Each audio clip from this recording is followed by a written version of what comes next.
come once again to discuss things.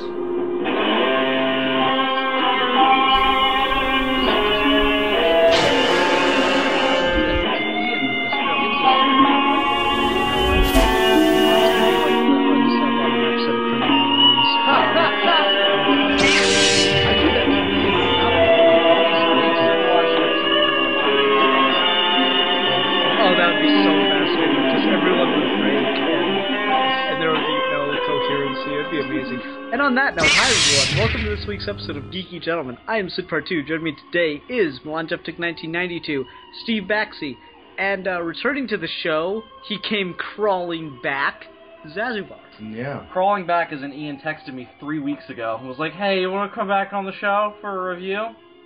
Yes. I mean, yes, that's how I interpreted it. I didn't, we're going to define that as crawling back. Well, he didn't really crawl back. You kind of set me off to hunt him down and bring him in. Like I also don't do much crawling. My knees hurt. Yeah. I shot all those dicks you suck. Yeah, definitely. And dude, he couldn't crawl. I shot both his kneecaps out. That's why my knees hurt. Then I never knew. Yeah. I mean, you cried and cried and cried and cried, and then we started laughing for some reason. Eventually, everything devolves into hysterical laughter when I'm involved. Now I know I have so much self-loathing. Yeah, you're welcome.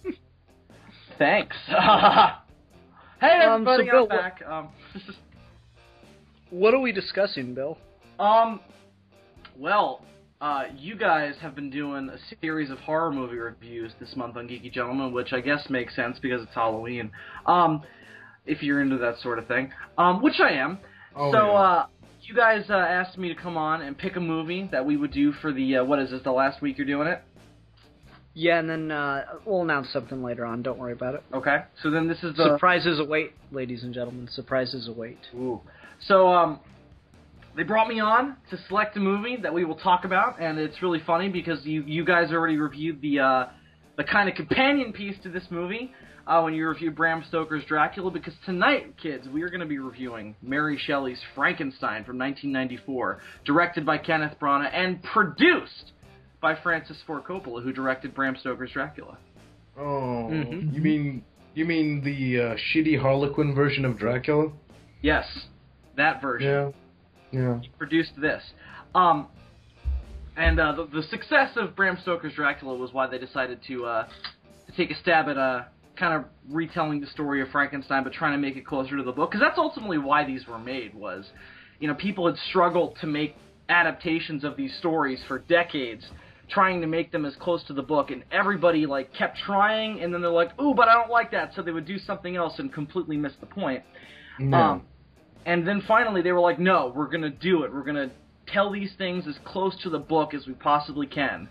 And neither of them does that. Yeah, a little side note to that. You know how recently, a few years ago, 2 or 3, we had a brief spark of old Robert E. Howard movies coming out? At first we had fucking, Solomon Kane.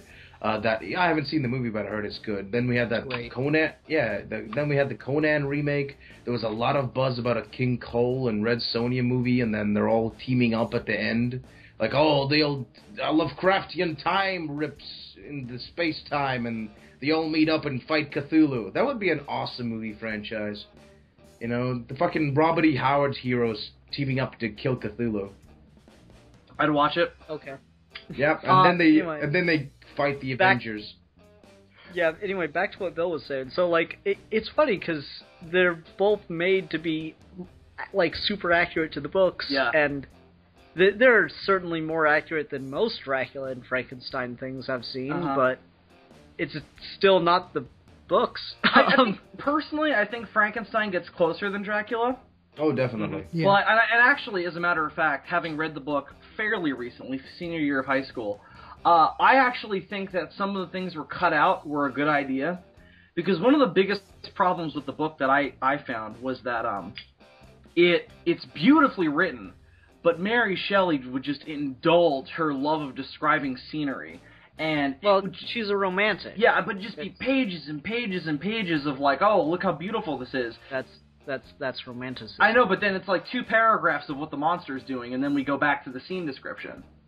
The monster scratches his ass, and then the mountains open up, and the nimbus clouds of pink cotton float across the sky like grandiose ships of heaven.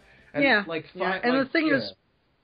the thing is, you don't need that kind of description because it's on film, so all you need is a really good photog. Well, but also they travel to less locations in the movie than they do in the book. Yes, definitely. But the thing they don't do the book does a lot of globe trotting, and the movie doesn't really do that. Yeah, well, budgetary restraints, obviously. I don't know if that was the reason. I think it was those costumes. I suppose so, but those costumes looked pretty fucking expensive, and the set design in this movie is pretty great. It's a beautiful movie, definitely. Oh, definitely. Just like Coppola's Dracula movie, it's a gorgeous film. Yeah, but I actually like this film a hell of a lot more than I do Dracula, just because just because I'm a huge fan of the actual book. The book is long as fuck and beautifully written, but you could tell it's been written by a woman. It has the distinct fingertips of a female writer. Let's cross sexism off the list of tonight's topics. Definitely. By the way, just so you know, the Geeky Gentlemen hate women, sincerely and wholly, completely. We hate women. Okay, so now that Milan's alienated a bunch of the audience... I would like to point out that I'm out of this grave. Yeah, well, that's why, Bill was so misogynistic. Oh, fine. Come on, shut up. Fine. Steve, dig us out of this hole. Okay. Good luck. Dig us out of this hole. I think what's interesting about this movie is it doesn't try to be anywhere near as artsy as Bram Stoker's Dracula, and for that movie that was a bit of a gamble, because in some ways it really works, but then in other ways it beats you over the head with things. This is a little bit more straightforward, a little bit more direct about what it's trying to say, and the only consequence of that is that people in dialogue sometimes tell you ideas that are already there, and that gets annoying. I agree. Yeah. Funny enough, because I love everything about the monster and how his whole thing is, you can't create me if you can't make me happy, which is thing in the book. But he says that almost literally, and that's annoying. Yeah.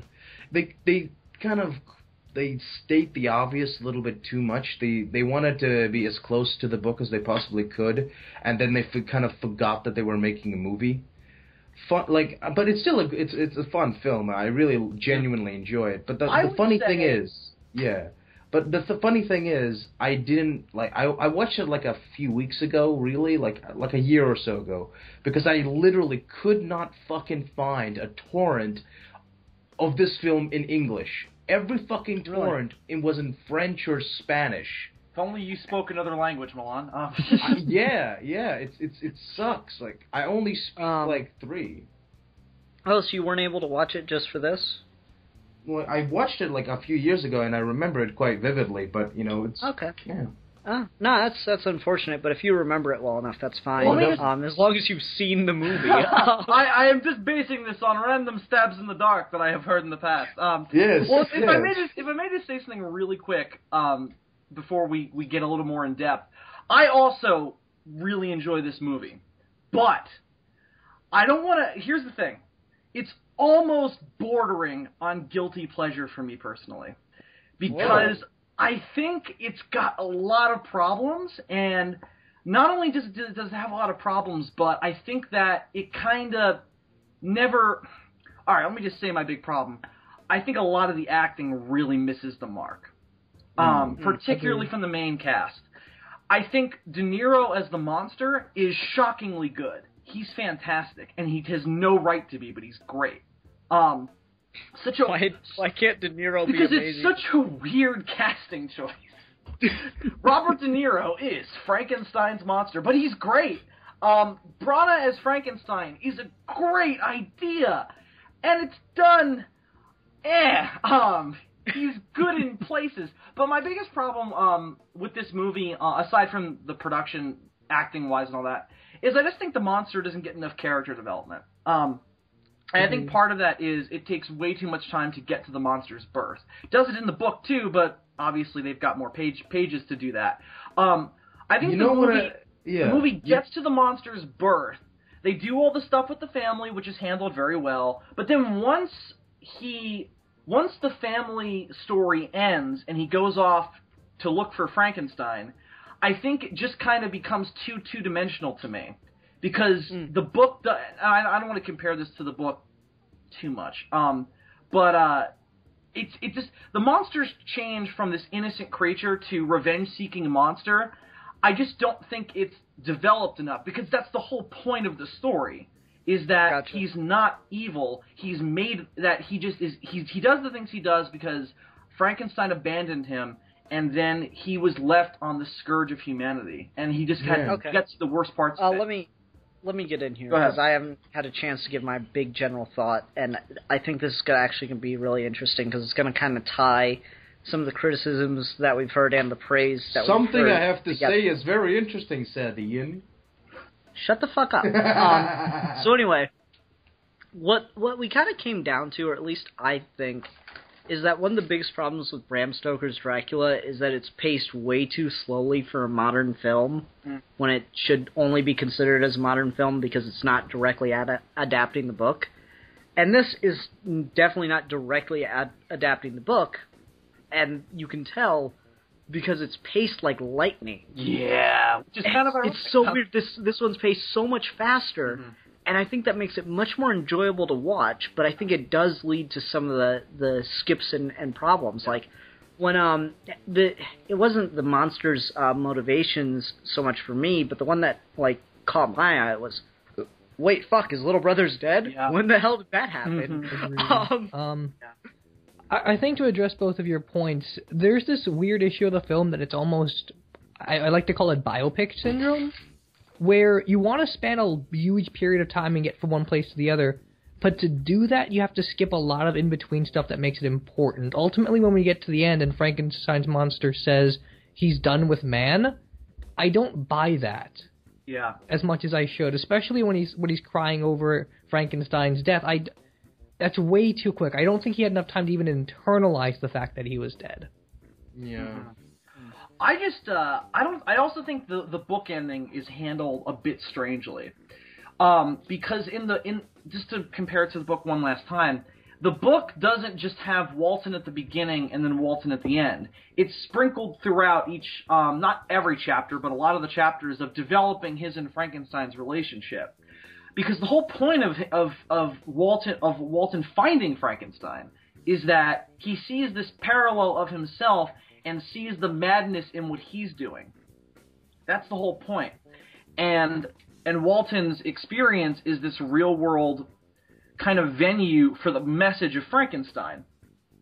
And I think that's not I don't think Walton as a character is developed enough, and I don't think that relationship is developed enough, because they don't spend any time together. It's just he just tells him a story and then he dies. Yeah, I agree. Yeah, it feels very much like the guy has a very set path on what he wants to do to get to the North Pole. Then Frankenstein finishes his story and it's automatically the opposite, and everyone's okay with it. Let's turn around! Exactly, it's really fast. Let me get in here, because I disagree. I actually thought, I'll agree, it's very brief, but I think there's a lot built up in those 2 or 3 scenes, whatever you want to call it, that we get with him, that I totally buy his idea of let's turn around. Because he's not, it's not like he hears the story and goes, oh, let's turn around. It's not like he meets Frankenstein and then goes, oh, let's turn around. He doesn't decide to turn around until he sees Frankenstein, sees Frankenstein's monster, burn Frankenstein's body. That's the moment where he realizes, I've got to accept that there are some things I just cannot do. That there are some things that are just not meant to be done. But don't you think there's a problem there, because he's so gung-ho to go to the North Pole? Why would he even bother to listen to Frankenstein's story? Why would he bother to dignify him with a funeral? Well, he was bothering to listen to Frankenstein's story because all the dogs just fucking died. Well, and he was like, he's okay with losing as many men as possible as long as it gets him to his destination. I don't think there's enough scenes between them for me to buy that he would actually even waste time with something as little as that. Yeah. Well, no, but the dogs are important. The dogs serve. Well, I know the dogs, but then when we get to Frankenstein himself, why would he even take the time there if he's still debating whether or not to go to the North Pole, and then he decides to leave after he sees Frankenstein? Ice anyway. They're stuck on the ice. Doesn't matter. He has nothing but time right now. I also think that the reason why the relationship was important was because Frankenstein told him this story because he saw himself in Walton. And that's certainly expressed in the film, but it almost comes off as a story device to like, all right, now let's tell the story of Frankenstein. It's more of an acting thing than it is a dialogue thing. It really just feels like, if you're reading the script, it feels like he just decided to tell him his story. Yeah, definitely. Yeah, I guess so. It's not really a traditionally paced film, and it's mostly directed like a play. And this being Kenneth Branagh, that makes sense. Yeah. But I really like the kind of not weird, but this really kind of Victorian era, early, dissection fleshiness to this film, That kind of like everything is really raw. The meat is like the human meat. It looks like meat. It's this weird kind of icky Victorian like style that I really like. This kind of this 18th style realism, which I appreciate. But you know what? One scene that I would have loved to see more of a Dracula's Coppola or Coppola's Dracula type of surrealism is if they were going to do that scene from the book where Frankenstein kind of, his perceptions kind of, he comes from being a child to being, a fully aware creature in like a day or so. And like in the book it's described of him just, perceiving colors and, not knowing what they are. And then, it's described as this really trippy, beautiful, like, oh, those green things in the sky, those are leaves, and that's the sky, and him just being so overwhelmed with all these new things. That could have been a really trippy scene in the midst of this really kind of brass-taxed, realistic fleshiness that this film has. Not to say that this film is completely devoid of color and style. It has... Yeah, no, not at all. It has its own style and it has its own very unique flavor about it, which I genuinely appreciate. And I just like how nasty everything is. Everything's just fucking dirty and icky and sweaty, and I like that, But to an interesting contrary to that point... Yeah. There's a tangibility to it. Well, the sets themselves, in terms of the rooms and everything, look very, very like they look like sets. I don't think that's a bad thing. It looks very much so like it looks very much so like a play and like a classic kind of Shakespearean type of play, or it even looks like early horror movies. Definitely, and I think that it definitely has a really big Hammer, film influence into it. It's like it's a very subtle reference, like visually speaking, to Hammer horror. Because it mostly avoids references to past Frankenstein stuff. Definitely. It really tries to stay away from it. Yeah, but the thing is, in the book, Frankenstein doesn't explain how he does it. He's like, I'm not going to divulge the secret of how I reanimated the corpse. Let's just say it's science magic. But the thing is, let me finish. The thing is, they take this thing, this one plot device that they put in every single thing with Frankenstein, electricity, and the fucking zombie monkey hand. Electricity is not mentioned in the book. He gets inspired by the spark of electricity in the book, but it's more of a metaphorical spark of God's divine power type of a thing. But but let me get in real quick. Go ahead. So like that's I guess what bothered me is the lack. That's one thing that bothered me was the lack of references. Because I mean, if you're gonna put the whole resurrection scene in anyway, or life-giving scene, whatever, if you're gonna put that in anyway, even though it's not described in the book, then why not just make a fucking reference to the old Frankenstein movies? Why do it with the electric eels? It's just distracting at that point. Well, no, I think they do. It's Frankenstein. Hold on, it's Frankenstein. You want to see the whole lightning bolt and the tower thing? Come on. Well, they tell me you later don't want to see that in a Frankenstein movie. I don't think that that's a problem because they do show electricity. I think the eels. No, I'm talking about the specific the plutonic, if you will, or no, platonic idea of like the lightning bolt, the tower, the lift thing. I'm talking about all that. Like, tell me you don't think of that when you think of Frankenstein. No, absolutely. But I think that I don't like the electric eels thing. I think it makes no sense. But I do like the revisions. No. The electric eel Oh my god. It would have been so awesome if he came out as Electro, just all blue and electric. Well, hang on. I do like, but even then, I thought that it was kind of ridiculous. I do like the idea of amniotic fluid having to be involved in the monster's resurrection. I think that's a very interesting idea. I do think the scene where they show it, how he gets it, is hilarious because you just cut to this woman giving birth. And she just squirts out all this stuff.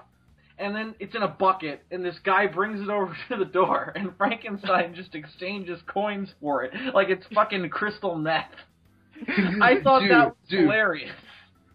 So basically, we got a giant monster sewn from the bodies of a bunch of dead folks, just submerged in a bucket full of afterbirth, with fucking electrical eels in it. I mean, those electrical... Frankenstein. Yeah. Like, those fucking eels must have been like, what the fuck are we swimming in? It's like, this doesn't smell, taste... What is this giant fleshy thing? But I like that they kept the electricity in there. I mean, it's not in the book, but Mary Shelley has always, denoted that... a lot of the inspiration came from those experiments where they would shove an electric spike into a corpse and it would like jump for a second and then it would just go back down. So I think that it's fine that they keep it in there. I just think the electric eels thing, it's too weird. Not that this isn't like a weird movie, but it almost seems like it's trying too hard to stay away from the lightning bolt on the tower thing. Yeah, and that's the thing, is I think the electric eel is just distracting and kind of silly. And I mean, if you're gonna show a scene that's not in the book and you're like super accurate adaptation attempt here, why not just do it for the reference, for the fun of it, you know? I mean, they do it a little bit later when he's bringing Elizabeth back to life, when they cut to the exterior. Oh wait, can I do a quick like nitpicky thing? Sure. I was very disappointed that Johnny Depp and Helena Bonham Carter were not in a relationship in this movie. God damn it. Sorry, go ahead. Well, that's when they show it. They cut to the exterior of the house and they show a lightning bolt striking the top of the house. I know, but it's not the same. I mean, I agree. But even still. But anyway, but overall, I think that the whole way in which they bring them, I love all the scientific intrigue around the resurrection of the monster, and the actual inception of Frankenstein's idea to bring the dead back to life. It's for the most part believable, and it's done for the most part the same way it was done in the book. Reminds me of the Hulk series. What was that? Reminded me of the David Banner style Hulk series. Yeah, a little bit. Where he's inspired by a real life tragedy that to pursue some kind of experiment. And I thought that his reasoning for it was sound. I thought it worked pretty well overall. Yeah, the motivations are perfect, and like I completely disagree with you about Kenneth Branagh. I thought he was the best Frankenstein I've seen, with the one exception, it's going to sound silly, but with the one exception of Gene Wilder. I just think that he overacts a bit. And I feel like his Frankenstein is a tad superficial, which is going to sound strange, but I think that... Dude, he's about to marry a girl with, like, fucking gigantic, gnarly-ass scars and a fucked-up eye. But I don't Come on now. But no, but that's just the problem, though, Ian. I don't buy that he would do that. Well, also marry her. He's already married to her. She's dead. Well, he's about to get remarried. But also, I don't understand why, after already learning that what he did was awful and evil, that he would resurrect his wife in that way. He already knows that the monster is miserable and this evil creature, and he blames himself for it. So, while, of course, he's in the emotional intensity of the moment, I don't buy that he would go through with it. I do, because I just think the intensity of it, and seeing that when he was saying that, oh, it's evil and everything, he didn't know it could talk. He didn't know that it would actually become intelligent. He thought it was just going to remain like this. No, he knew. There's a scene where he calls what he did evil, and it's after he actually talked to the monster. Oh, yeah, you're right. Okay. Well, like, everything else he'd been saying about it being evil and everything, though, was before he knew it was not, like, just a retarded monster. So, yeah, but I think... And then... It's evil because of because of how he abandoned it. I think if with Elizabeth he thinks he could fix it, maybe. Maybe I'm stretching. I don't know. Steve, you haven't talked. Come in to back me up or shoot me down. I don't know which. I'm kind of on two minds about that whole thing because it's really strange in that the moment he considers his monster evil, that's another thing that just seems to get really rushed by of, like, this guy is evil, now let me just really quickly go back home and let's get married. Yeah. And then the monster shows up again, and he kills his younger brother, and instead of, considering the fact that he thought it was evil and telling everyone to go find it and kill it, he decides to wait a month and try to consider his request to make a wife for him. And I don't buy any of that. And I guess I kind of understand the intensity of the moment. He understands he wants to bring his wife back. That's all okay. But I don't know. I don't believe that he could love it after he sees what he's done to her. And that doesn't feel altogether consistent. I guess I just don't like this movie as much as you guys do. I think it's kind of bland. And one of my biggest issues with it is that it sets itself up to be something in the very beginning, and it isn't that at all.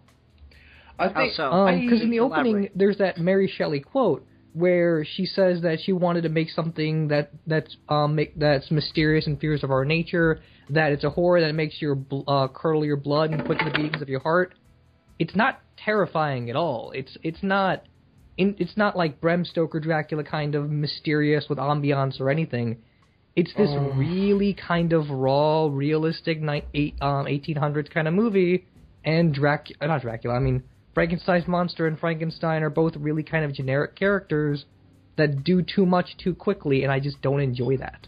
I disagree. I kind of really like the... who was the actor who portrayed the monster in this film?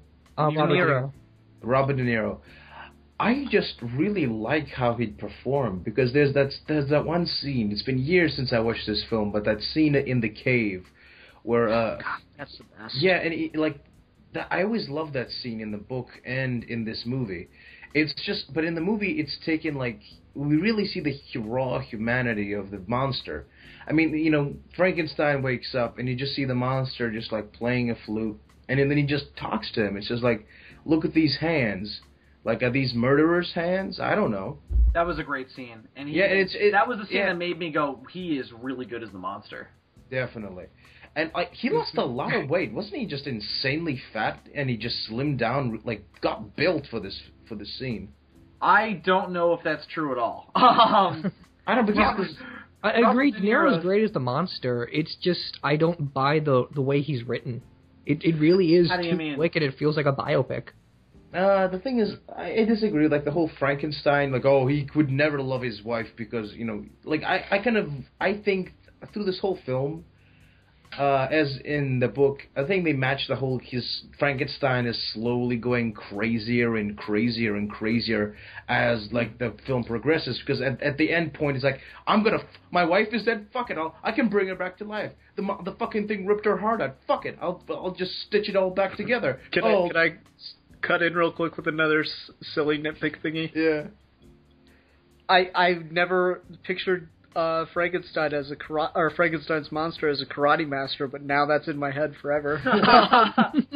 But he really got in there perfect. Like, he ripped it out cleanly. It was still beating. It's like that scene from Dumb and Dumber with all we needed was the fucking bag and handing it to the little girl. This is what I never understood about this. That at the beginning, I love that scene where they're just kind of, it's like 5 minutes long, and it's just Branagh and fucking De Niro sloshing around naked in Afterbirth. It's just I like that bit. Yeah, that was so long. That went on a little long. I bet that was De Niro's request. I want to slosh around in Afterbirth while naked. Okay, he's Robert De Niro. Give him what he wants, because Robert De Niro, for all those who don't know, was a crazy motherfucker.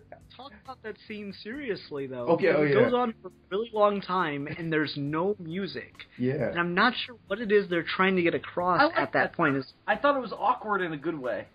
Yeah, I'm not sure if they're trying to get across that it's, like, really disgusting and they just want to linger on it so you feel more and more disgusted, or they want you to feel bad for the monster because it's just been born and it already looks awful and now it can't even stand on its own, or if they want you to feel, like, shock at what Frankenstein's done. There's so much going on there. I'm not sure what exactly it's trying to get across. What I don't understand is why Frankenstein says, "What have I done?" when he says it.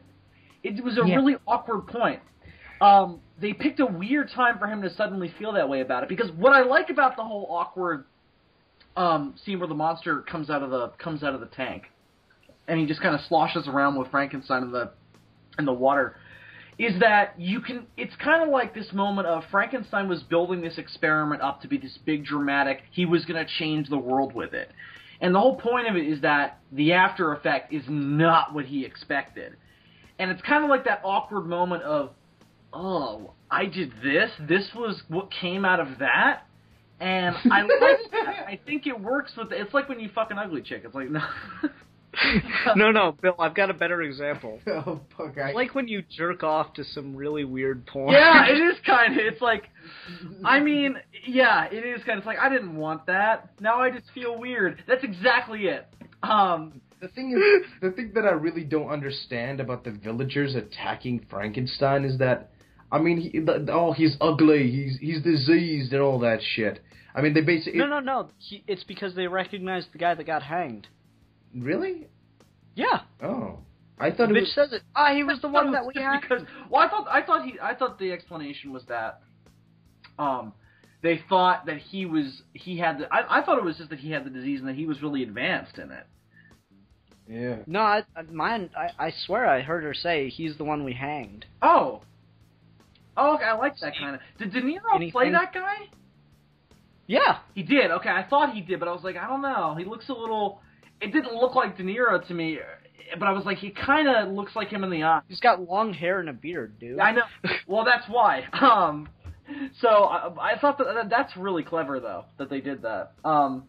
I think so. I mean, I'd have to go back and watch it again. Yeah.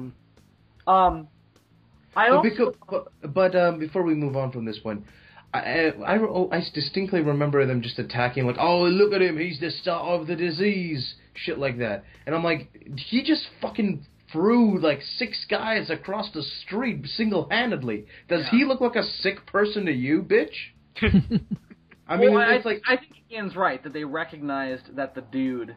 Yeah, that makes so much more sense. Was the reason why they started it, because he just decided to be an asshole, like, oh, don't trust doctors, and then he stabs Waldman in the fucking stomach, which is followed by one of the most over-the-top scenes in a serious film I have ever seen. That is true. Oh my god! The operation is a bit ridiculous. It's absurd. And also, we're speaking about, the film lacking some depth in terms of relationships. I thought that it had a similar thing with Waldman and Frankenstein. Not to the extent of Walton and Frankenstein, but I still thought, like, we could have gotten to know this guy better, especially since he's the brain that's going to be in the monster.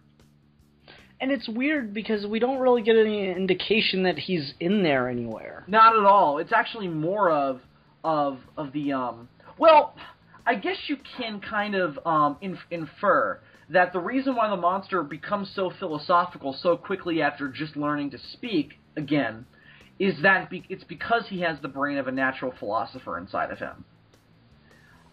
I mean, maybe. I guess it's just so weird because the guy just... You'd think you'd get more hints directly towards that, or something to the effect of... You know what would make more sense than the monster developing its own independent personality? Is if it was Walden's brain and he was disgusted at Frankenstein for doing this to him. Yeah, that could be interesting, but that would kind of... It wouldn't be the book. It wouldn't be the book at all, but I think that would be more interesting than the monster developing a but it wouldn't be Frankenstein. It wouldn't be the Frankenstein story. It'd be something else. think so. Yeah, I get that. I get that. I'm just saying I think that would be more interesting than what we get. No, I don't agree. I think it's as is. I think it's kind of like a wasted opportunity. If you're going to use that guy's brain, then I think there's more interesting things to do with that guy as opposed to a new character. Well, because then just use someone else's brain. Well, no, I don't agree because I think that the monster developing its own personality is way more. It allows for far more exploration. No, I agree. I think it's very interesting in and of itself. I think it's problematic when you're using a character that we have already brain. I actually agree with that. I've always thought that was a bit of a problem. I always thought it would have been cool if Frankenstein had taken pieces of different brains. Yeah, I agree. Because that's what he does in my favorite serious Frankenstein movie is The Curse of Frankenstein from 1957. That's Peter Cushing's first movie. And it's not very close to the book at all. That's part of why I like it. They do this thing where he literally goes around Europe and kills specific people just to get certain parts. So he gets the brain of a brilliant scientist. He gets the hands of a brilliant piano player. All this different stuff, and that's how he makes the monster. Cool. I like that. It's really, really good movie. I love it. That should be the plot for the next... Put the brakes on. Put the brakes on for a second. Steve, talk. That should have been the plot for the second Avengers movie. Just like, let's go get this thing, let's go get that thing to build a monster. I don't know. I don't even know where to start because I feel like every time you guys bring up something you like about it, there's just something I resist about it. Like, I guess the best way to get into it is like the professor that they use for the brain. There's no sense whatsoever of what their relationship is at all. Like, Frankenstein gets threatened by him once, and then Frankenstein recognizes a similar spark in him. So they work together, and then he dies. Spark.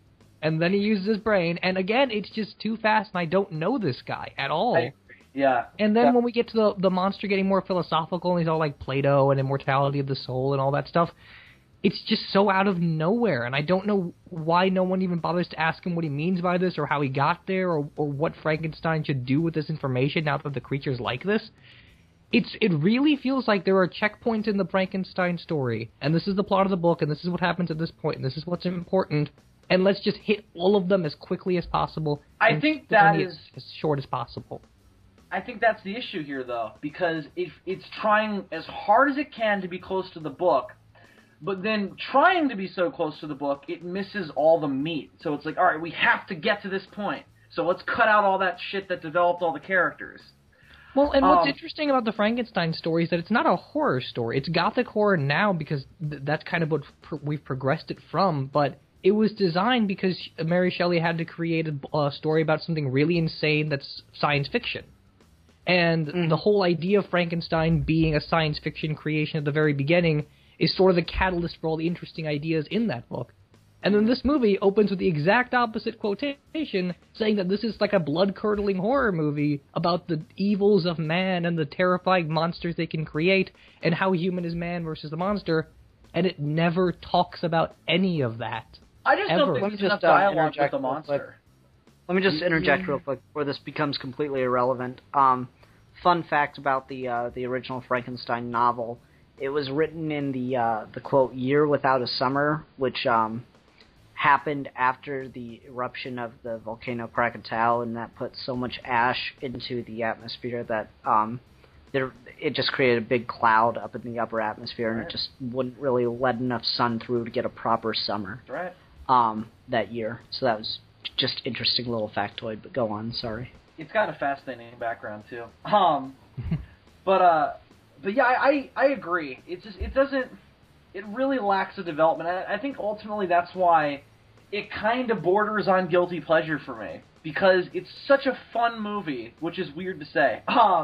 Yeah, but see, I'm not sure if I get that, though. Like, Bram Stoker's Dracula I have fun with, and I know that movie is boring to some people, but I have fun with it. This movie, I actually had to stop the movie and play a video game or something for 15 minutes before I could get back into it. It just made my brain go dry, because I felt like it was rushing to so many points, and it wasn't doing anything interesting with the things that it brought up that it couldn't keep my interest. But I think that it's just it's a more fun watch than Bram Stoker's Dracula, because I feel like it's got more of a life to it than that movie. Yeah, I feel and like it's Bram actually Stoker's Dracula yeah. just kind of, I don't know, it lacks an energy to me, and I think that this certainly has a lot of energy in my opinion, and I think that in some cases that's part of the problem though, because it doesn't develop any of these points. Yeah, I don't know. As a film, I thought it was rather fun. I didn't really have as big of a problem, like story-wise and character-wise as you, Steve. But I don't know. I guess it's just we have different filmic sensibilities. But yeah, I guess your whole argument of like, oh, this is supposed to be a scary movie, and like it's not supposed to be all philosophical and deep and shit. I guess. Well, so, see, but I'm not saying that. I'm saying the film I understand what you're itself to saying. be one thing, and then it's totally the opposite. It's kind of the same thing Ian had with Bram Stoker's Dracula. It's called Bram Stoker's Dracula, and it's not Bram Stoker's Dracula. But it is very horrific. You must admit, it has some pretty fucking horrific scenes in it. And I thought some of it was just kind of borderline on being creepy, but none of this movie made me uncomfortable at all. Like I don't really like even when he dances with the wife. Yeah, I mean, really? I didn't buy any of that, which was the problem. Like I didn't believe that he would do this, and I didn't believe his reaction to it. So that scene didn't do anything for me. I actually agree with you. I don't think this really works as a horror movie at all, but that's not how I look at it. I've never really watched a Frankenstein movie to get scared. Yeah. See, that's my thing, though. Is like it says in the very beginning that this is a horror story, and it isn't. No, I agree. If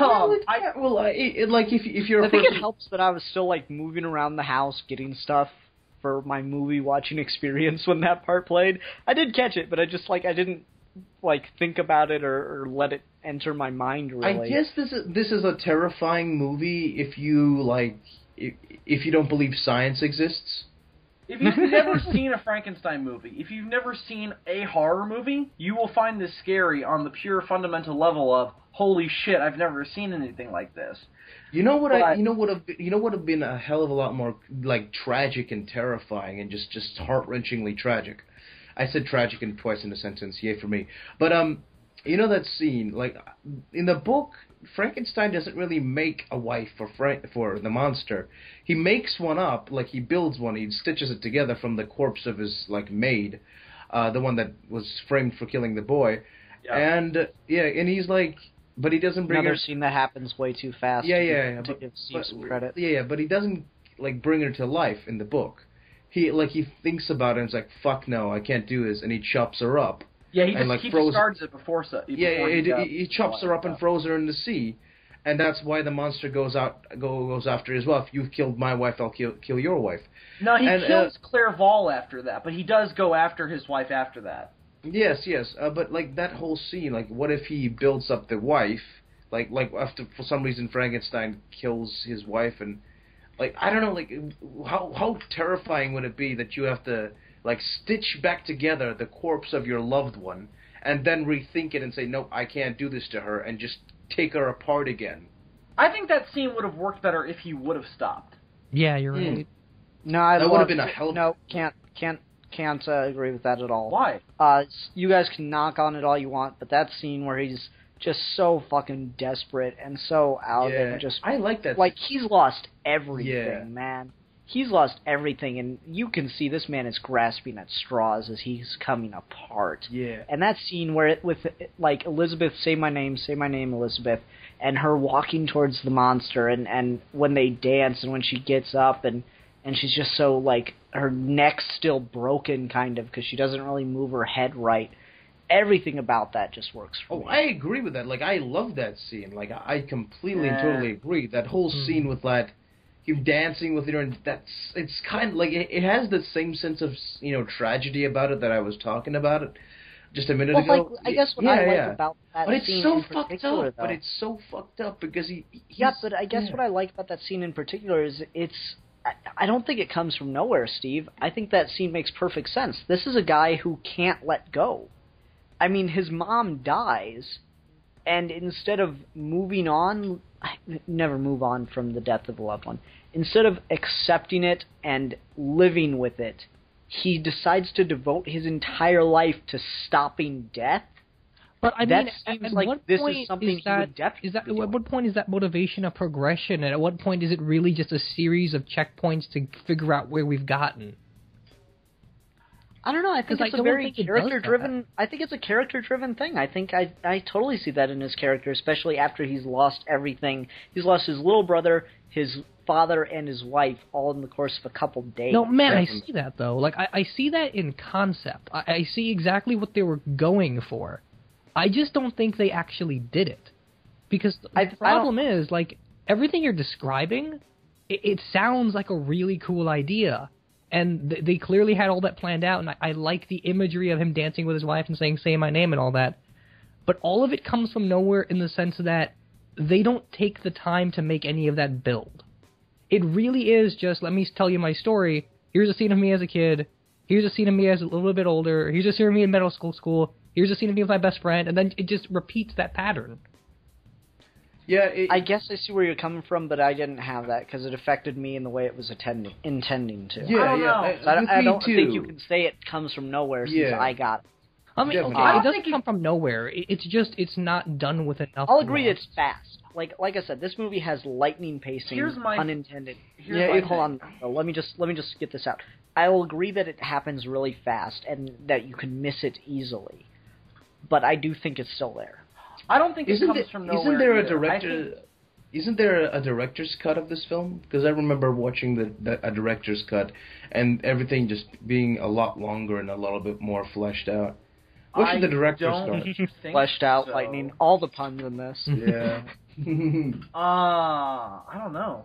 I know this is the this movie is the closest adaptation of the book I've ever seen on film. I know it's not the closest though, because there's a BBC miniseries that they did in I think it was the early 90s. It came out before this movie that was supposedly like almost word for word the book. I think it's called Creature. So I do still have to see that one. The thing that's deterring me from not seeing it is I hate the design of the monster. What does he look like? He just looks like a dude.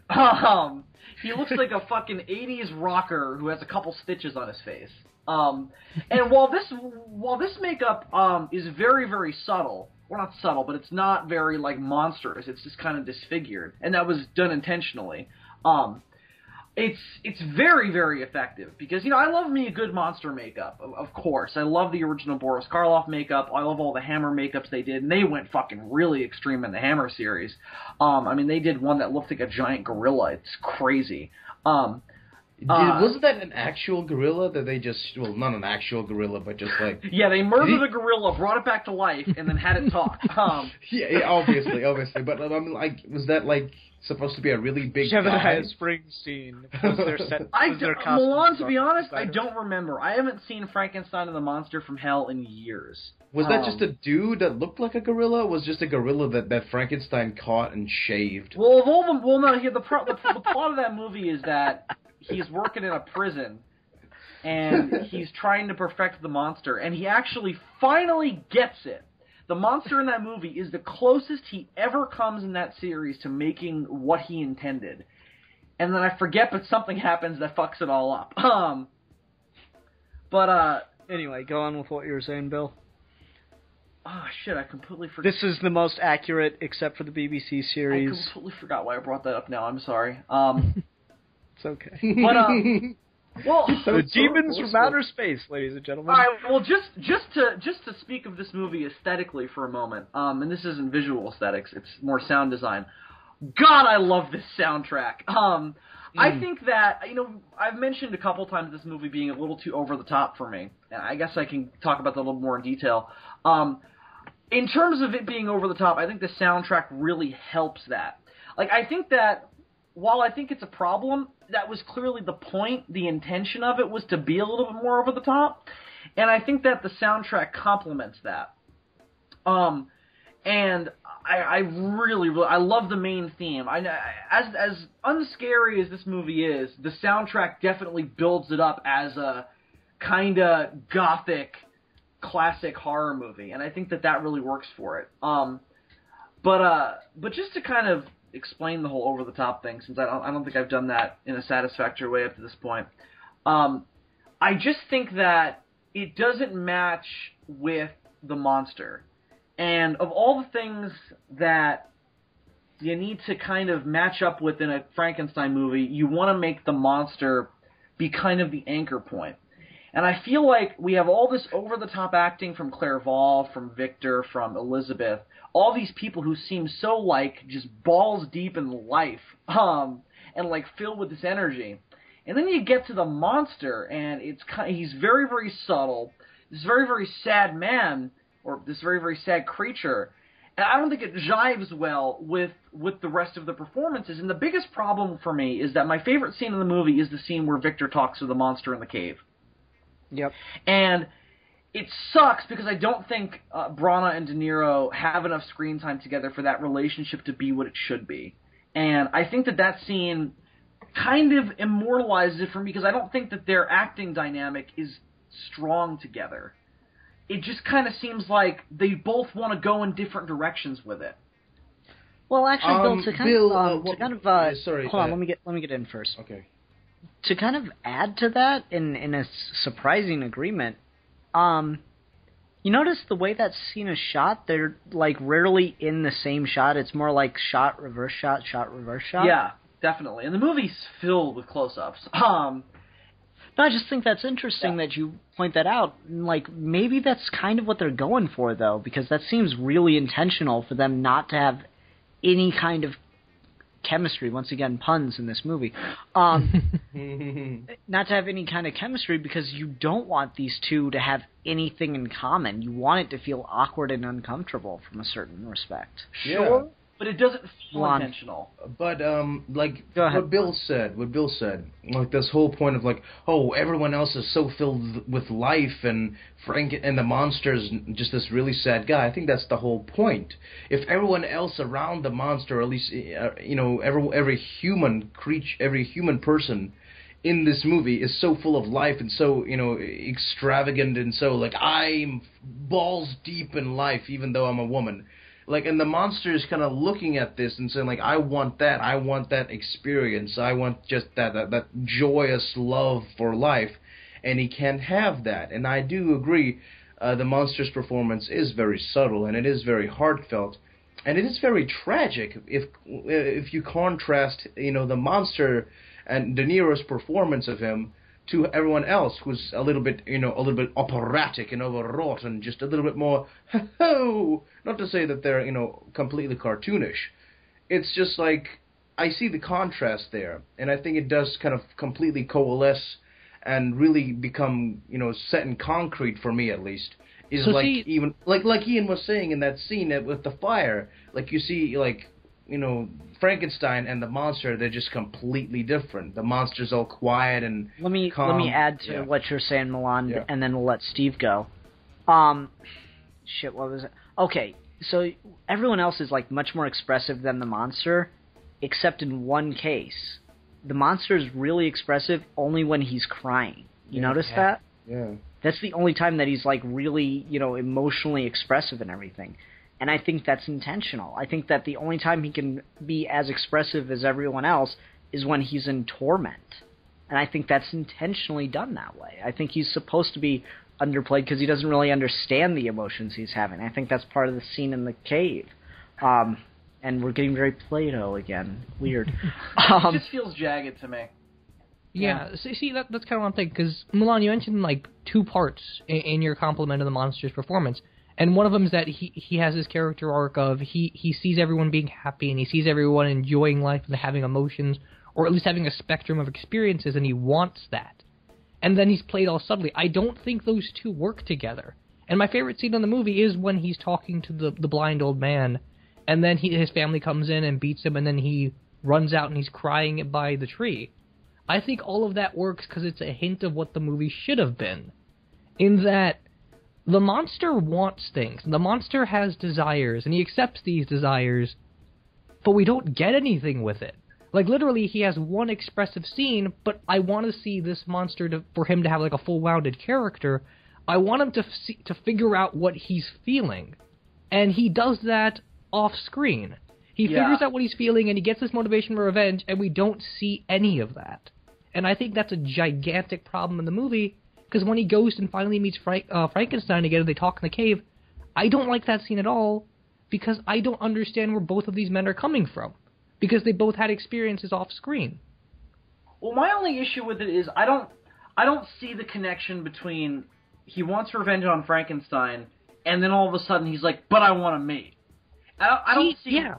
The mate thing is the problem. The revenge thing, I get where it comes from. I do agree with the monster. I think the jump is the thing that bothers me, where it's like all of a sudden he's bloodthirsty. And another difference with the book that's a huge problem in terms of the monster's characterization is William's death, Frankenstein's brother. In the book, that was an accident that the monster used as a starting point for revenge. This is where the scene from the original Frankenstein movie from 1931 came from with the girl. Yeah, that's where it came from. Was Frankenstein was... See, and I thought that was what they were going to do when William's running off in the woods. I'm like, oh, he's going to run into the monster. They're going to do the fucking scene with the little girl. Well, that's where it comes from, and then, yeah. Yeah, and then the kid runs away, and you just find out he's dead, and Frankenstein's like, yeah, I choked a child to death. Yeah. Well, shit. Well, yeah, but in the book, that's not what happened. He was playing with him, and then he accidentally died. He found out afterwards that he was Frankenstein's little brother, and then he was like, oh, cool, now I have this crux to begin my revenge with. Actually, no, in the book, he actually did, he killed the child himself, because, was sitting around, and the child was like, oh, what an ugly beast you are, scary, scary. And Frankenstein, the monster, just went crazy in the book. He's just like, I want to be loved, and this little fucking shit just won't hug me. And then he choked him to death. But the thing... Let me hug you. But the thing is, in the book that I just, and even in the movie as well, it's that whole, in the book it says, oh, the boy's neck was twisted and you could see the marks of the fingers, pushed into his neck. It was so strong.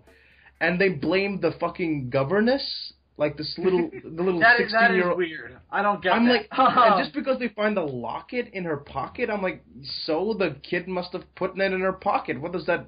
what the fuck? Sure, you could fire her for incompetence. To be fair. But dude, the guy's hands dude, were Frankenstein fucking framed somebody for murder in this movie. But how does that work? That whole, didn't they have detectives at that whole point? Not even detectives, look at the market. Well, see, that's the thing, because everyone in this movie, their reaction to everything is riot. And that's really annoying, because no one's giving any sort of character, and whenever they are, it's off screen. That's the same thing in the book. In the book... Well, in the book, you're making a very particular statement about people in that time period, and sure, you could make the argument that they're doing that here, but it's literally just you see people and they riot, and it's kind of irritating because we're not giving any catalyst for that. It just happens. Well, the thing I also think they should have made a point of Victor feeling guilty that he was the cause of Justine's unrighteous death. Yeah. In the book, that's his whole thing. I think they did. Yeah, I think they did. You see, as soon as he sees the monster, once Justine's gone, he just falls down on his knees, and I think that's the weight of that all hitting. But that seems to be more you killed my brother. And when I think it's both. Yeah, but we keep talking about all of this is too fast, and I agree to a certain extent, but I think a lot of it is handled without dialogue on screen. I think you see him reacting to it, and that's all you need. But you can't have your cake and eat it too at that point. If you're going to give us a scene with no dialogue and someone breaks down, you have to give it atmosphere. You literally have to stop the movie and pause at that moment to give that scene any weight. And it doesn't do that. I see where that's coming from, Steve, but I don't know. I think the pace of this movie, like I said, and it wasn't a pun when I said it, but now I think there might actually be something to it. This movie's pacing is like lightning. It is electric. It is fast. It's a heartbeat as you're running a fucking marathon. I think it's intentionally quick like that. I think you get no time to grieve because there's this whole idea of electricity and life and movement all going on to it. That's a really interesting... We have this moment very quickly where he falls down on his knees and he's realizing that the monster killed his brother, and the monster's responsible for Justine's death, and that the monster's coming back to threaten his life like he was afraid he would back when he was still at school. So, okay, let me ask you something about that, though. If you're saying the movie is lightning fast intentionally to represent kind of the lightning fast nature as the spark of life in the movie, then you have to be lightning fast for a reason, right? Like, you were lightning fast in life because life is short and life dwindles. But how can you appreciate any of that if you don't realize that life slows down and that's what's frightening about it? Like, how does the lightning fast have any weight if you don't contrast it with scenes that take their time? Alright, so if I could think of one example of a scene that takes its time, then I'm good? No. Because that means you also have to be consistent with that. Well, I made this point earlier when I said the movie God, was we are jagged. so smart. Holy Well, no, shit. hang on. I kind of made this point earlier when I said the movie was jagged, because I feel like you guys made the point about the contrast between the performances by everybody else and the performance of the monster, that was done intentionally.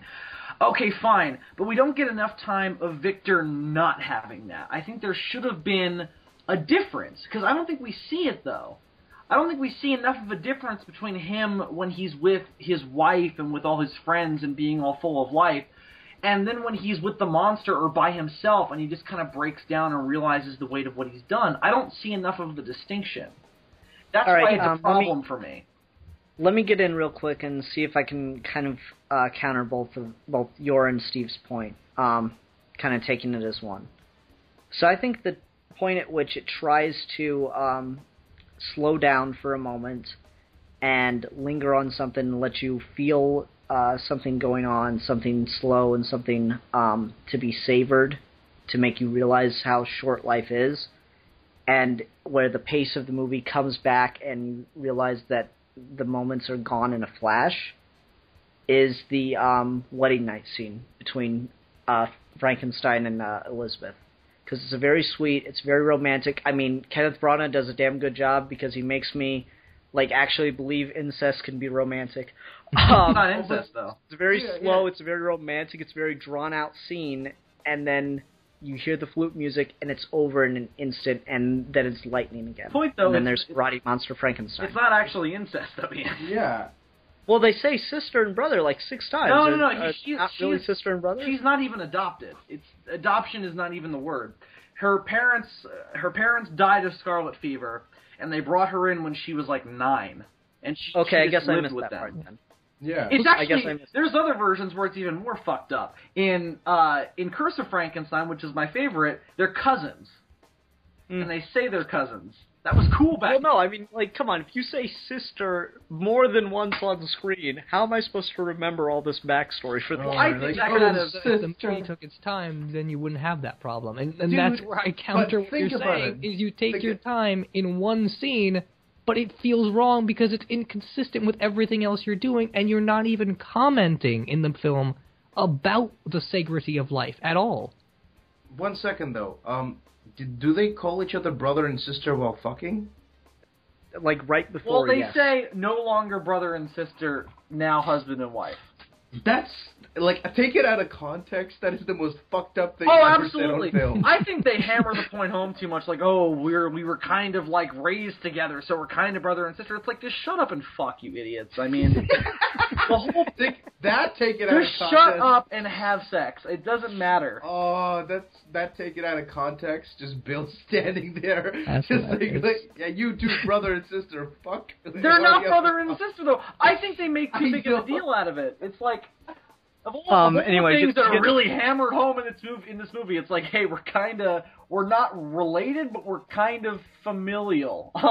Okay. To get back to what Steve was saying, I don't know, Steve, I think you're kind of setting up a catch-22 here, unfortunately. I'm not sure if it's a valid one or not, but I think that if I'm going to make this argument that the pace is intentional because it's meant to feel how quickly it all slips away and how quickly it all goes wrong, What the fuck is I think that it's intentionally done that way.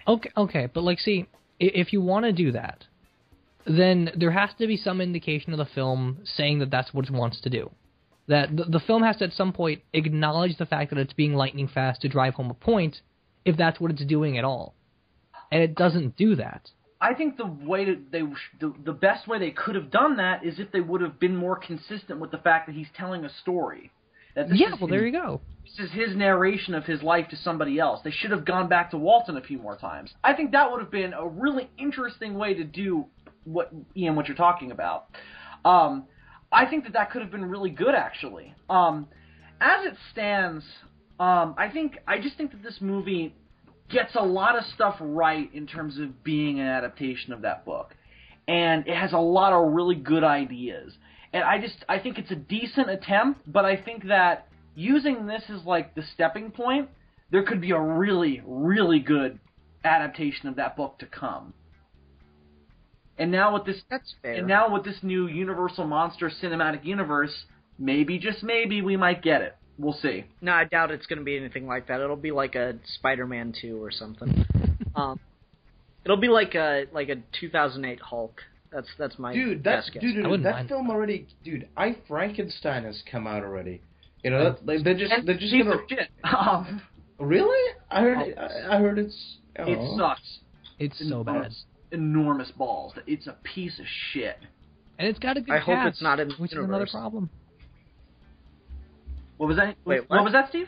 I said I Frankenstein. It's got a good cast, which was another problem with that movie. They didn't utilize anyone well. Yeah, Aaron, I mean, my problem is like... Neither do we. It should have been in the Underworld universe because it's the same fucking story. With Frankenstein's monster thrown in.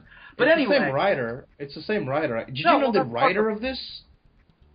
What was that? The same writer is this gigantic... Like, the writer of the Underworld films, he also does comic books. He's this super intelligent fucking black guy wrestler who could have been like he's kind of... What's his name? Dwayne McDuffie, but wider. And just yeah. Well, Dwayne McDuffie, R.I.P. He'll be missed. But essentially, just black buff men that love comic books and monsters and refuse to go into a life of academia and just choose to make schlocky horror movies. Like, I'd suck that guy's dick. Oh my god. Well, hang on. Before we get any gayer, let me make an actual point. The point is something that I noticed for the first time. I didn't know Frank Darabont co-wrote this movie. He did. He sure as fuck did. I didn't know that. See, that's really weird because he was the one of the executive producers of The Walking Dead for the first 2 seasons, and that show has abysmal pacing, and everything is way too freaking slow. Well, the same thing's in the comic book. The comic book is just really slow. Well, that doesn't make the comic book what if they had good, like 200 issues into Walking Dead and you still don't know why the fuck there are zombies? I hate The Walking Dead. Yeah. People don't already know. Because of the meth, God damn it! It's because of the meth. The bath salts just took off in that universe, you know. But it's just this whole thing. But I find that very interesting. I also think that getting Brana to do a Frankenstein movie was kind of a stroke of genius. Yeah, I think he did a great job. I don't care what Steve says. I think he did a decent... I agree. I think if he was allowed to do his own movie that wasn't an adaptation of the book, it would have been so much better.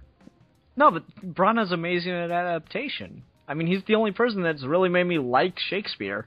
Well, I mean, a Shakespeare translation and a Frankenstein's translation are very different things. I think if Brana was doing this more in the style of what he did to Thor and made it a little bit more grand and a little bit more epic, it would have worked better. Well, I think the difference between adapting Hamlet and adapting Frankenstein is 2 things. One, obviously Hamlet is intended to be a visual story anyway because it's a play. Yeah. So that's immediately an easier way to adapt it. But the other big difference, and where I think some problems with this and Brana's Thor movie come in, is that these are franchise stories, and not that Shakespeare's stuff isn't a big part of pop culture, but there's a big difference between Hamlet's place in pop culture and the Frankenstein story's place in pop culture. And I think because of that stigma, because of this enormous popular, multiple different versions, iconic status of Frankenstein in the film world, I think that immediately what's the word here? Limits how far he can go with the artsy fartsiness and the philosophy and stuff, and that really kind of sucks because I still think that the definitive Frankenstein movie is still to be made. I would agree with that. Yeah. And I think that this movie is a good step in that direction, and I think that it has a lot of the ideas that can lead to it. But I'm kind of caught in the middle between Ian and Milan and Steve in terms of my thoughts on this movie. Okay. So we kind of make up a ratio of like to dislike, just in our bodies alone. So I really like it. Well, I kind of Ian really likes it. I kind of just below Ian. I still like it very much, but I guess me and Ian are on the same level, I suppose. No, I think that I came into this review with a number of problems in my head, but I don't know, as we discussed them, I just got some ideas, and keep in mind the way that I think is very based on in the moment, which doesn't make any sense. Let me explain the way I think real quick.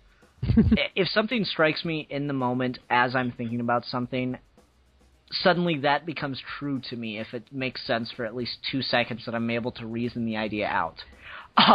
Dude, that's just how normal humans think. Sure. So keep that in mind. I don't necessarily hold any of my views 10 minutes from now. But That's anyway, true. I have similar problems. No. So I came into this thinking, well, this has some issues. Chief among them being the pacing, but then this idea of this lightning fast pacing, and I kept thinking about that as we were going through the review, and how it seems almost so apparent that it must be intentional because, frankly, Branagh's too good a filmmaker not to pace stuff well. So no, I totally fucking bought this. I came into this review kind of liking this, and I kind of came out of this review fucking loving it. Yeah, I'm glad we could do that for you. Yeah, if nothing else. I would say this is certainly in my top 5 favorite Frankenstein movies. Even though it's a guilty pleasure. Well, I said I was reluctant to call it that, but because of how I feel about it, but how much I enjoy it, I would call it a not guilty pleasure. Okay. If that makes sense. Milan, where were you before and where are you now, as far as this movie's? Before I was on Twitter, looking at a picture of a naked gay man fucking a watermelon. No.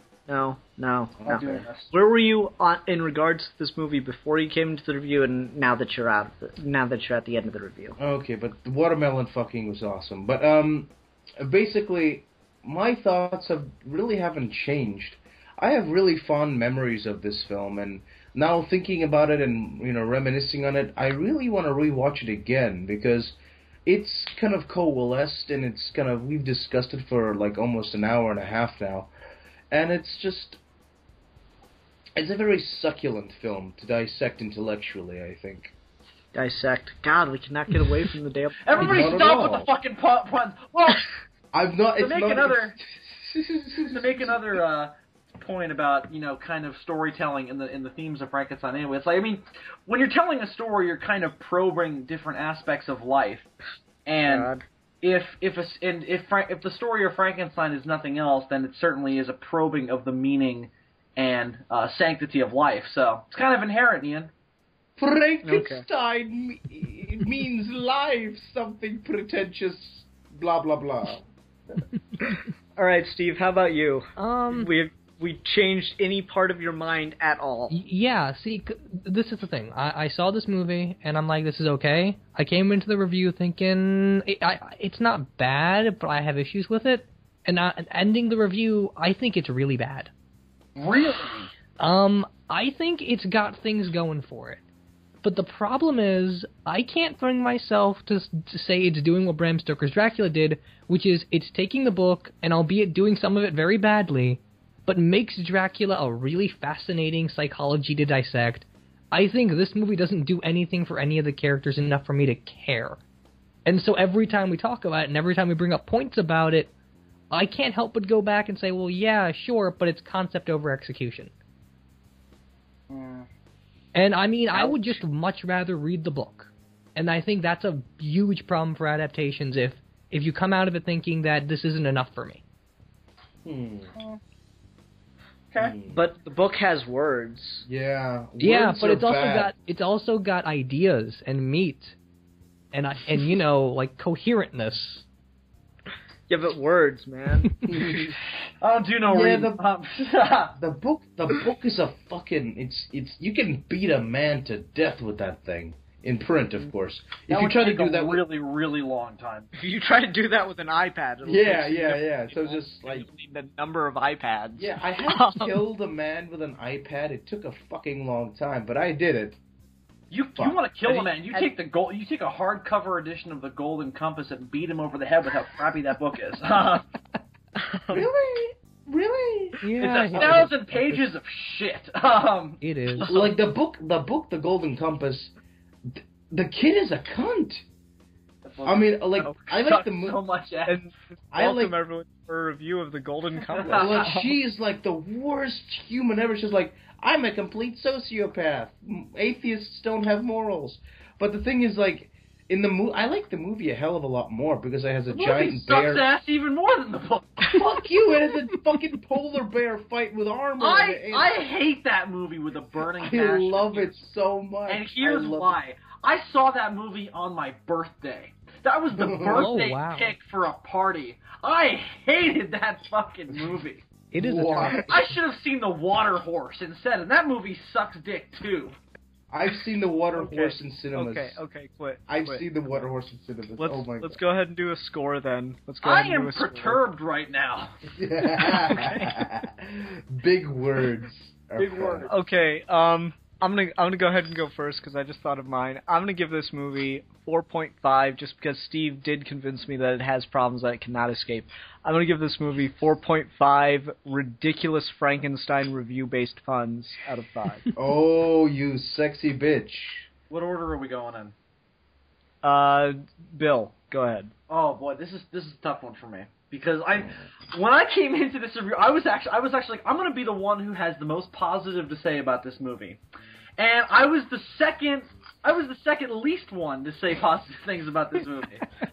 I'm shocked, which will lead me to give Mary Shelley's Frankenstein from 1994 Shocked. God damn it.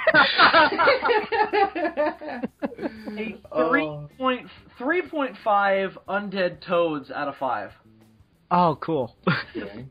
I had that one Juan, go ahead. review. I'm very proud of myself. I give this film 5 out of 5 naked fucking brandos covered in fucking... Naked Brandos, what? De Niro. There we go. I give this film 5 out of 5 naked scar-covered De Niro's covered in Afterbirth out of 5. Naked Marlon Brando in 1994 would have been enough to kill a man. Jesus. He was a huge... Just watch the 96 version of The Island of Dr. Moreau to get what I mean. Okay, and Steve, I'm going to give you a little bit of an extra task. You have to come up with a really funny, really funny, since I know your rating's going to be negative, you have to come up with something really funny because it's negative. Okay. I think I got something. I'm going to give it a 1.5 out of 5 electrified corpse meat. That's not Okay. That's not clever. I'm disappointed. Wait. Before we end this, I just want to know, because nobody answered me earlier, where the fuck did he get the eel? Oh my god, that's Where- Another problem They're with just the a bunch movie, of fueling eels my in the fire. sewers of London. How does he keep them alive? Why are they so why? And dude, you cannot like the guys. He was trying to power the city. You don't understand. Guys. I mean, why doesn't he just use a lightning bolt? It makes so much more power than electric eels. Electric eels are not that powerful. Also, Guys. one last thing. Earlier in the movie, he uses that weird stand thing that he waits for a lightning bolt to come down, and then all of a sudden they're all filled with electricity, which is building up to the experiment. And then he just uses an electric eel. Exactly. Right? I was about to say that. That is really You fucking know weird. what it is, guys? Like I tested this out, and electric eels do not survive in afterbirth. I've tried this. I've experimented with this, and they cannot. It's too thick. They cannot breathe. They just suffocate and die. And you just got to get more eels or / more afterbirth. Are there any eels in France anyway? Are there even eels in France? Oh, The French eat frogs. I'm sure they eat eels. Are there? Man. No, but you don't understand. Kenneth Branagh, like, he got him from this other scientist that was trying to, like, power the city or some shit. It was like it was a cheap exchange. Like through time and space. Like, hey, Norman Osborn, can I have some electric eels that give you superpowers? Sure.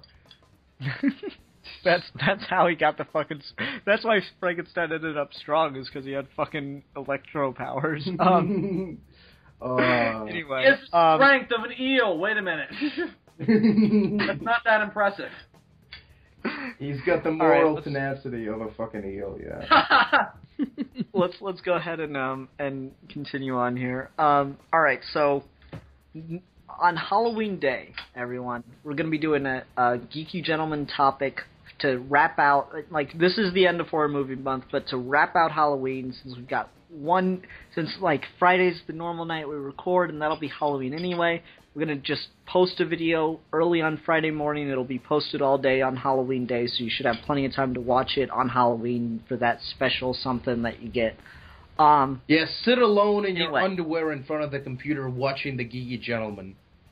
Anyway, so on Halloween Day, we'll be posting a video, and it's not going to be a review, it's going to be another discussion topic, because, God, I'm missing those. It's going to be a discussion topic about Satan.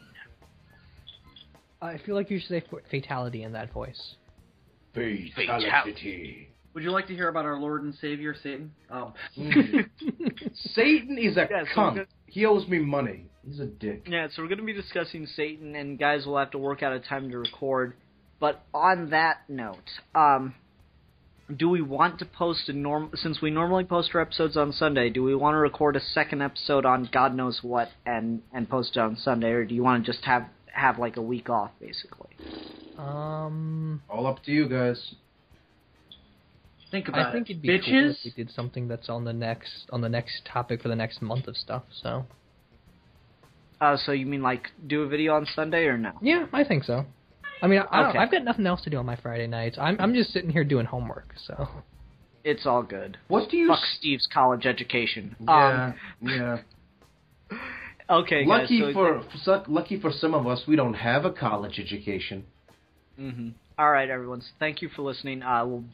You'll be getting the Satan video on Halloween, and we'll announce the topic we're doing next on that one, which I guess will be another review topic. I don't know. We'll figure it out. So yeah, that should be a lot of fun. Everyone, thank you so much for listening, guys. This was a great review. And just to make sure we get this all right, we're going to go me, Bill, Steve, Milan. Everyone, thanks for listening. Until next time, I'm the philosopher. I'm the fanatic. I'm the politician. And I am the madman. And we are your geeky gentlemen, and we will be discussing things. Long